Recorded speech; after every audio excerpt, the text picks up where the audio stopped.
What's up, everybody? I am exhausted. Let me tell you why I'm exhausted, because it is relevant to the video. So we were supposed to have an update for the 2 new Second Awakened monsters 10 hours ago before I'm recording this video. We still don't have the update.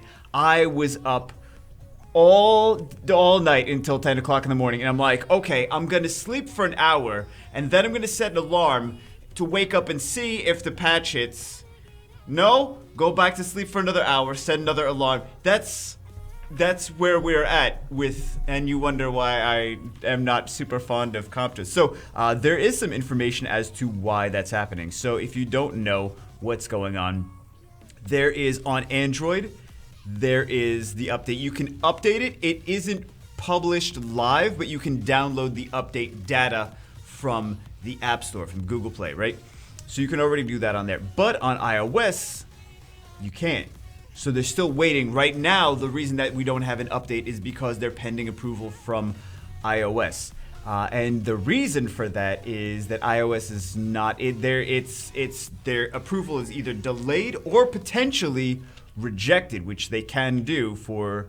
I'm curious. I heard a rumor that Apple was not super happy with the amount of people charging back based on hacked accounts. I don't know if that has anything to do with it. That's just a rumor. I'm more curious to see if that is has anything to do with why they didn't update it. But that's not. I'm not giving you guys facts. I'm just saying that's one thing and that's another thing, and they may or may not even be related. But moving on, we do have some datamined information. This is courtesy of RevelRain, which I believe has done some accurate datamined stuff previously. I'm hoping they're wrong. It's gonna be one of those videos. I'm hoping they're wrong, but they've done some accurate data mining previously, so this could be legit as far as the skills for the new Second Awakened units. So I have my little buddy, where is he? Yay, my little buddy, if you guys have noticed, Skippy the Sailor Dog. He's over there because I feel like a lot of these Second Awakenings remind me of, well, a dog ship. Yes. Don't look too much into that. Family friendly. Family friendly. Moving on. Here we have the information for the balance patch. So, we're not a balance patch, for the Second Awakened units. So, Jolt On, from what it looks like, again, this is courtesy of RevelRain. I'm hoping it's not true because some of them are very lackluster. That's why I'm saying dog ship, right? That's why I'm saying. And a P, ship with a P. I would never say the other one. No. I would never do that. But let's take a look at this. Jolt On first skill, same. Of course, it's not in the game, so I can't show you guys anything here. I can show you the old skills before the update, but I can't show you Second Awakened stuff because it's not in the game yet. So we'll see. Hopefully, iOS updates it soon. And then I'll spam 9,000 videos today. But Jolt On. Anyway, Jolt On. Let's get into it. Jolt On first skill, same. Second skill, dashing towards the enemy, damage 2 times, 40% chance to stun target for. Is it okay, never mind. It's the same. Damage proportionate to my max HP. The third skill is the change. Inflicts max HP when you attack with a critical hit. That's the same. Continuous damage for 1 turn, 50% chance weakens defense for. They added a dot. That's the change to Jolt On. Again, refer to Skippy the Sailor Dog. They added that's their Second Awakening bonus, is they added continuous damage. That's right. That's what it is. That's what it is. Although the big thing with Jolt On isn't even the dot. The big thing is the extra defense and the extra HP, which is going to allow him to do more damage. Inflicts 12% of HP when you attack with a critical hit. Don't worry, guys. These are not in TOA. Second Awakened monsters are not in TOA, so you don't have to worry about oh, TOA is gonna be harder. I know a lot of people are already concerned about that. They're not in TOA. But the HP and the defense is gonna allow him to stay alive longer and do more damage to the enemies with his passive. So that's really the buff for Jolt On, is the continuous damage is garbage, but the buff is the base stats, the base stat improvement. Okay, so we have a Shear next one, which we already saw a Shear actually from the dev notes. So we already know he's going to increase the attack bar and attack speed. His base speed is 115 already, and it's nice. I like a Shear already. His extra base stats is just going to make him relevant because that's what made a Shear a little bit weak before. Trying to use him on the light dark server, I noticed is like you don't even need a defense break half the time. You could just do damage regardless. The same thing with Perna. Like Perna's got low defense. You don't even need a defense break to kill Perna half the time. So just having higher defense on some of these units makes a difference. So you actually see them being used because they're already good, but that's basically the and increase the attack bar though. Shear's second skill. It's really nice. Increase attack bar 115 speed. You know I'm gonna be using him. I'm gonna be using him. I just like his skill set overall. Chacon. Oh, Chacon. He's the one that everyone's excited about. So this is just extra damage if the enemies, if your HP status is higher than the enemies, he does extra damage. His buffs, get ready for it, guys. First skill is the same. Second skill is dash towards an enemy, inflict damage 2 times. Decrease attack gauge and stuns. So a little decreased attack gauge on that. Not anything too crazy. We already have other stuff. But I mean, it is 30% decrease on attack gauge. So it's not that bad, but it's not anything super crazy exciting. The passive is the one that needed the change. So if your HP status is higher than enemies, additional damage proportion to your max HP, ignore target skill, sorry, not ignore, increase target skill cooldown by 1 turn each. So this is like a Deafness, like a Zyros, like things like that increase the skill cooldowns. If you're getting excited about that, I don't know if that's gonna be relevant enough for him to be usable. Like that's passive though. That's the thing. Like it's passive, so it happens with his skill 1. I wonder if it happens on Revenge. It seems like it would happen on Revenge. I guess we'll have to test it out. But it's the first. I think is this the first passive skill cooldown? The Light Gargoyle does something similar. So he's kind of like is still like, what are you really gonna bring him into? It's just another thing. Like if you wanted a 3-star that does this, you would use the Fire Taoist anyway. So I don't think this is like, I don't know. I'm not that excited about it. We'll see. Maybe I'm wrong. Maybe it's gonna be super crazy, but I don't think so. Vigor. So Vigor's already. I really like him. Second skill, speed buff. And a heal as well. Third skill is a multi-hit that defense breaks. I really like him already. This song is gonna give me epilepsy or something. I don't know. They add these music videos and they're like, "This is cool." I'm like, "This is the whole screen is going crazy." Anyway, Vigor. His second skill now is not the same as Shear, which would have been great. The second skill decreases the chance of allies receiving critical hits, which is not bad either. So, oh, by the way, we're on this guy. So this is now just increased. It's an extra buff of crit resist, which could be nice against Vertiheal. Could be nice against Vertiheal. Could be nice against Vertiheal, Diana, things like that. He's got enough in his skill set that I am crazy and I like to use stuff like this. But I would use him against, if people pick Vertiheal, I'd be like, okay, I'm going to do the Water Werewolf, and he's got very high speed. I'm going to go before your Vertiheal. Enjoy the crit resist. Maybe it works, maybe it doesn't. But it's interesting, and I will use him, but it's not like, he was already usable before. Again, half the really reason that he's going to be better is just base stat improvements. So it's not... The things that really were good are still going to be good. The things that were not good are still going to be not good. Garrosh, the one we just did a video on, the one I was excited about. Like, oh my god, keep your eye on this one. You stop keeping your eye on him. So, first, I mean, he just gives himself more chances to be full of HP, right? So you're going to have to like one-shot him, but he doesn't really provide too much of a threat. I don't think we're going to have to test him out, but... First skill, attacks the enemy with claws that serves enemy's HP recovery. Recovers HP by 30% of the inflicted damage. 30% of the inflicted damage works nicely with his passive. His passive is recovers HP by 10% every turn. Recovery effects that you receive increase by 100%. And then the second skill dashes towards the enemy, inflicting damage 2 times. 40% chance to stun, recovers HP by 50% of the inflicted damage. So... Damage proportion to my max HP. So he's like Rakan that's already on Vamp. So if you build him tanky enough, it's going to be hard to kill him. I don't know that he provides... You still need something else with a defense break. We'll see how much damage he does after the buff. Because he's going to have higher HP. He's not going to have a defense break. I was really hoping for a defense break somewhere. He just heals extra. But he already healed with his passive.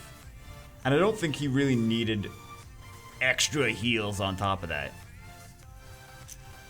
We'll try him out. Excuse me. He's going to be more of an annoyance to deal with. He's going to be like Rena level, right?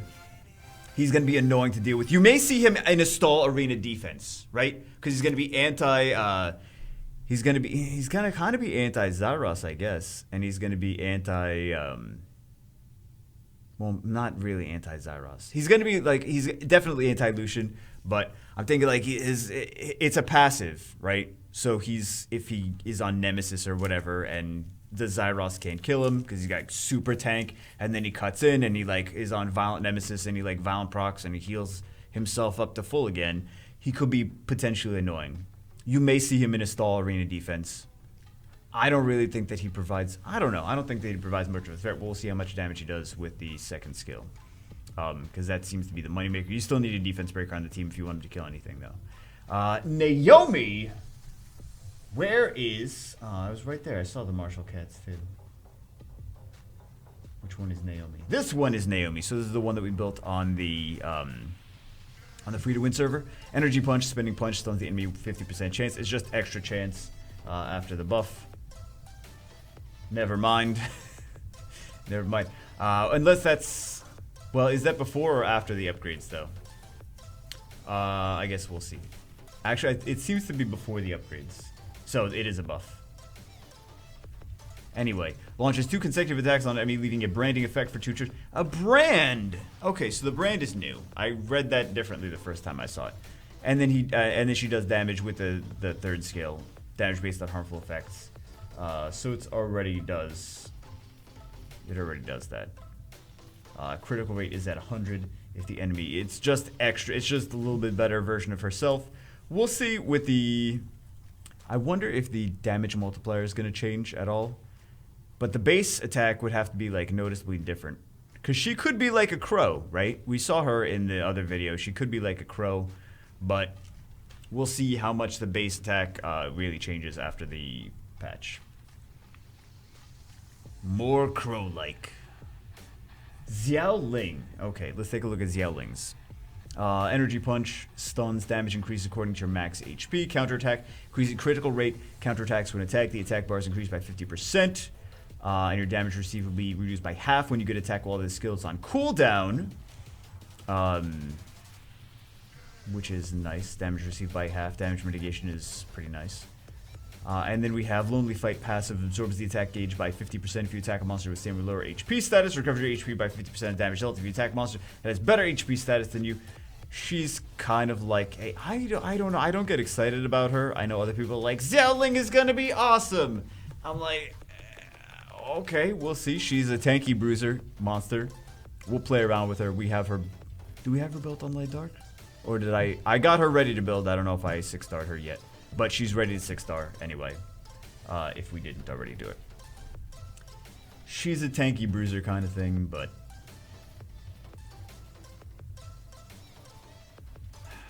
I don't know. She could lock things down, though. I mean, if you think about it, she absorbs the attack gauge. Absorb, right? But...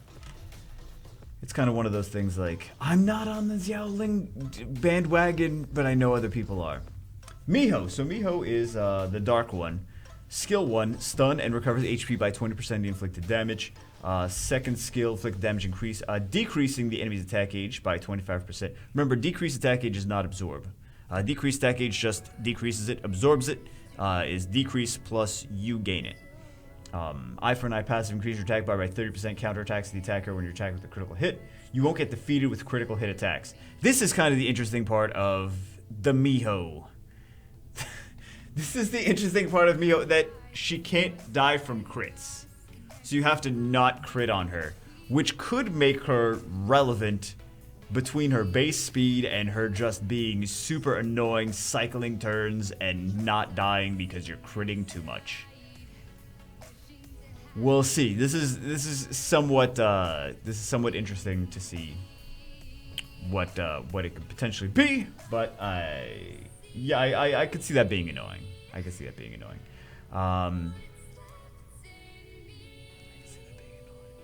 Anyway, Mina, but there's other things that like have similar things, and then sometimes you just, if you just have a Lucian, and then you like if you see her on arena defense, you just have a Lucian, you're like, oh, I'm just gonna use my Lucian with 70% crit rate and no crit buff, and just some of them are not gonna crit, and then they'll just kill her regardless.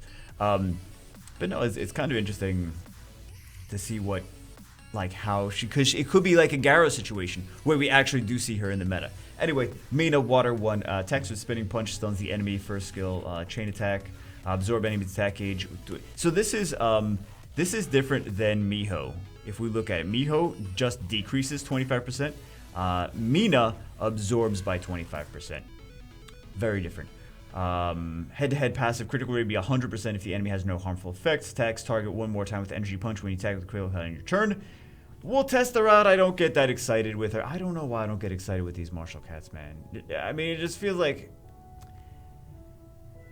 I don't know. We're not gonna see a crow situation, are we? They're like, we can't give any more free to play crows. We already did that. We're not gonna do it again.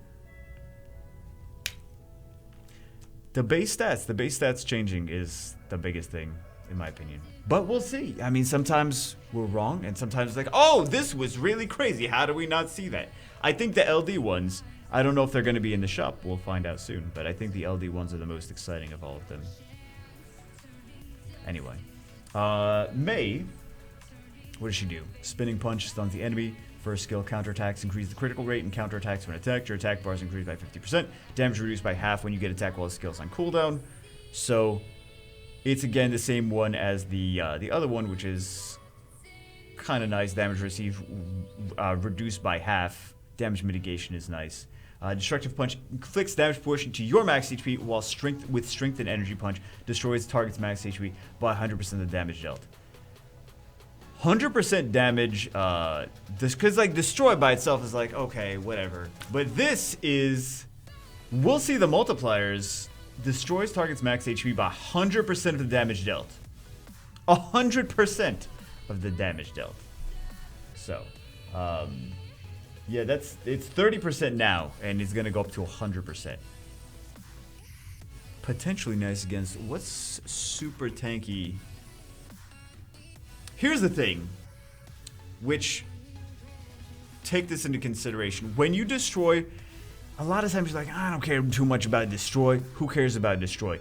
If you destroy damage from something like, for example, if she's an HP-based unit, and you destroy the damage to a Skogul, that just nerfs Skogul. Skogul hits like a kitten then. Skogul has no HP. Like maybe Skogul Triana and the Commune Shield keeps it alive for longer than you want. Like, oh, I couldn't one-shot the Skogul, but it's something where we could, like, the Skogul's, oh, keep rock. Keep throwing those rocks up, and it keeps coming down, and she's an HP tank. She can take it. She's got damage mitigation. Again, she can take it. And also she destroys a lot of the HP, which could see some play in Guild Siege against the Skogul defenses. We'll see.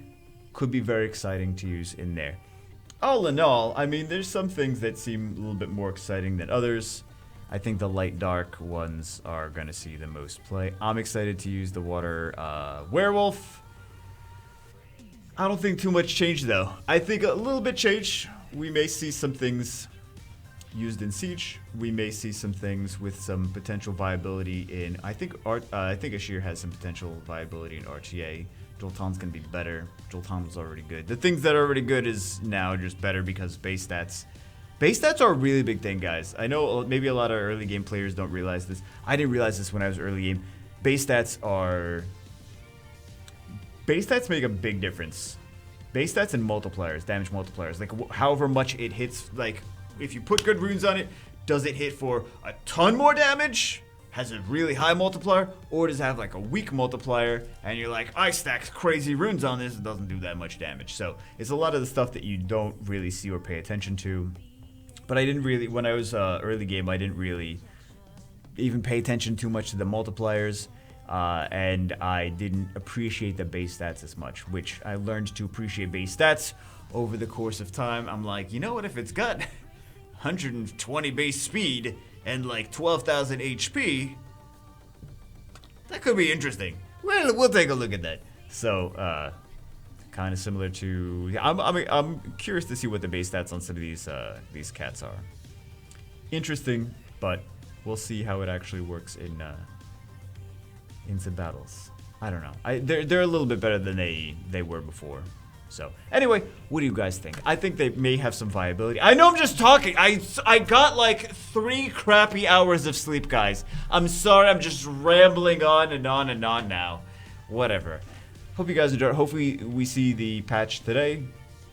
I wonder if iOS whatever. I wonder if iOS denied the patch or denied the update. Kind of curious. Anyway, that's it for this one. I wanted to give you guys information instead of not giving you guys information because of this research. Again, thank you to RevelRain for the information, and hopefully we see a patch today. I will see you as always in the next one.